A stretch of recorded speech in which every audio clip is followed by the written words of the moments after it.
Hi everyone, thank you for being here.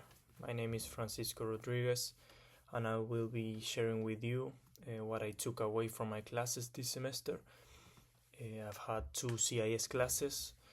Here we saw many things related to cybersecurity, computers, data, but my goal for this presentation is to relate all that with leadership, organizational behavior, and finance, so it relates better to my work environment and also will be way more interesting to listen to.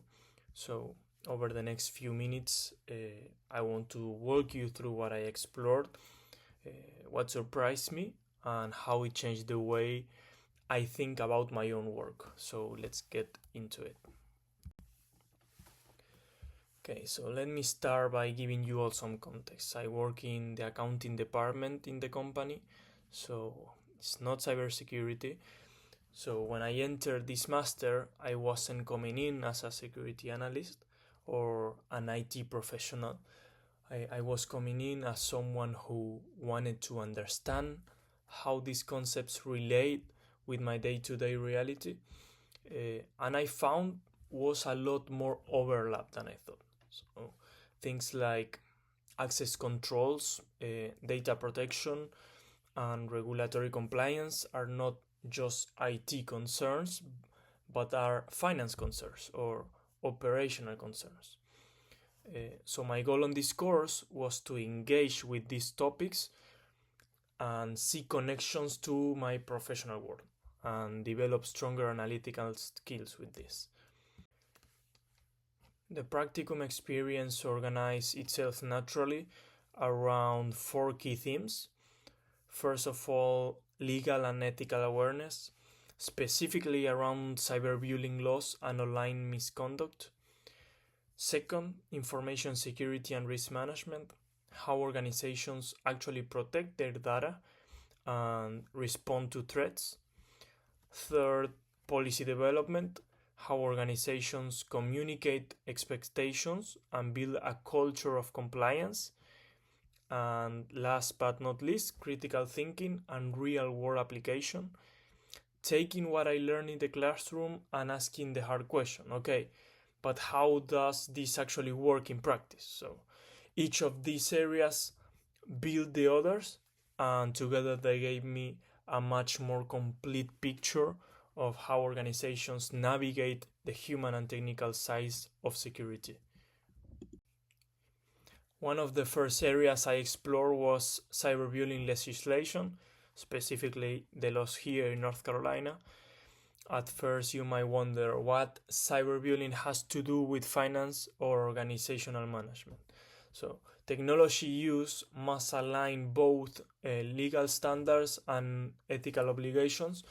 It's not enough to say we didn't break a law. Organizations also have to ask, did we behave responsibly? Did we protect the people? Or did we respect the values we claim to have?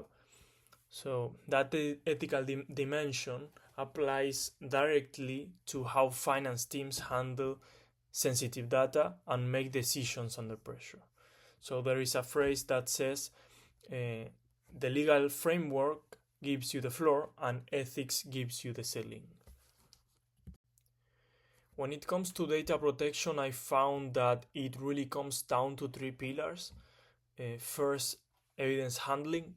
If data is compromised, you need to know it was stored in a way that maintains its integrity. Second, understanding the difference between local and cloud storage, because each one has unique security considerations that organizations need to account for in their policies. And third, structured policies, because even the best intentions fell apart without clear procedures that everyone follows. So what I took away from this is that data protection is not a one-time fix. It's a continuous process that requires both technical controls and also human commitment. This was probably the most important insight of the entire course. Security is not primarily a technology problem, it's a culture problem. So you can have the most sophisticated firewall in the world, but if your employees don't understand why it matters, or if leadership doesn't model good behavior, the whole system breaks down. So what really drives cybersecurity success is a culture of awareness and accountability. And I think that culture has to be built through continuous learning, proactive leadership, and clear communication. One of the things I appreciate most about this course is how it brought leadership theory of the page and into real world context.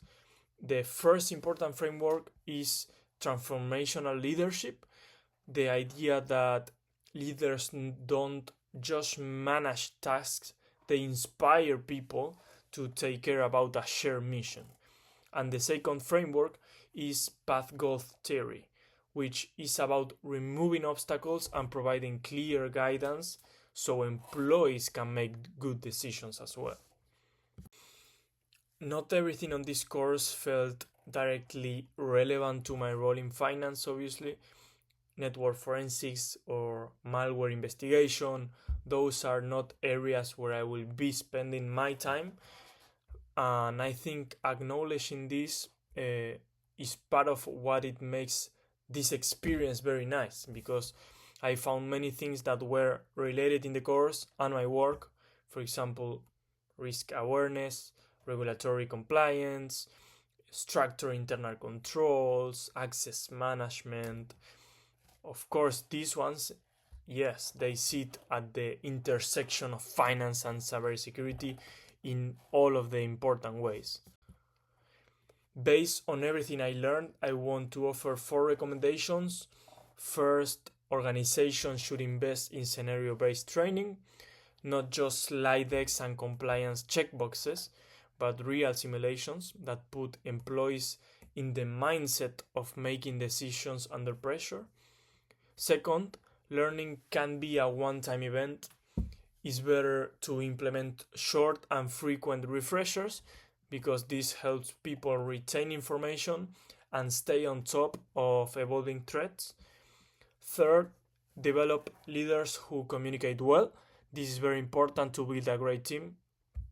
And fourth, build cybersecurity fluency across departments, including finance. So you don't need to be a technical expert, but you do need practical frameworks for thinking about risks and data responsibility. As a key takeaway, I came into this course as a finance professional, and I'm leaving it with a big understanding of how to think about risk, compliance, and organizational culture from my own perspective. So I think this is great, and these courses were really helpful for my career. So thank you so much for watching the video, and see you soon on the classroom.